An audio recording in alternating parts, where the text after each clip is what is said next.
Minneapolis, Minnesota, Corford, a city of communities, contrasts, and recently for one life, a moment that would ripple across a nation. On January 24, 2026, events here captured global attention and raised profound questions about law enforcement. In the heart of this city's south side, a federal immigration enforcement mission was underway.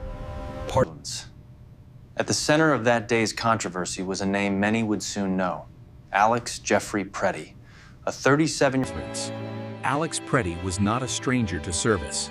Those who knew him describe a compassionate soul, a nurse, a community. He worked as an intensive care unit nurse at the Minneapolis Veterans Affairs healthcare system caring for veterans in some of their most vulnerable moments. Colleagues remember him as thoughtful, steady, and deeply committed to the patients entrusted to his care, both medically and emotionally. An avid outdoorsman with interests beyond healthcare, Alex's life was grounded in service, friendship, and professional dedication. A graduate of the University of Minnesota, he built a life centered on helping others, a vocation that defined who he was.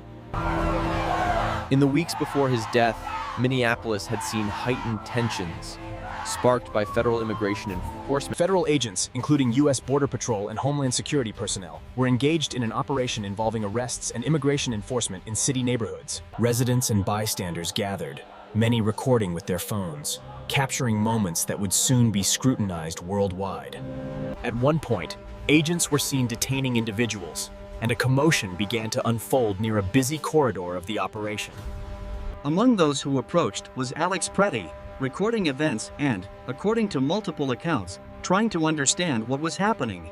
There are conflicting accounts about what happened next, differing sharply between officials and eyewitnesses. Of candidates. The Department of Homeland Security publicly stated that Pretti approached federal agents while armed, resisted disarmament. Officials released an image of a handgun they said belonged to Pretti and said he carried ammunition, information intended to support their narrative of a threat.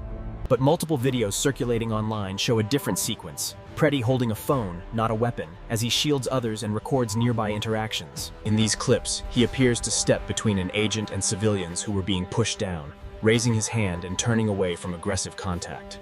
Agents then force him to the ground. Within moments, one agent is visible holding a firearm. Several shots are fired, at least 10 in quick succession, and Alex Pretti is struck multiple times. Paramedics arrive, sirens echoing, but it's too late. Federal agents stood by their justification, that the use of lethal force was necessary to protect officers and others. But Pretti's family rejected that version. In a statement released hours later, they called the federal narrative heartbreaking. Mourners gathered near the scene, laying flowers and lighting candles in his memory, turning grief into a call for truth and accountability. Protests swelled across Minneapolis, demanding transparency and a full investigation into the shooting and the larger immigration operation.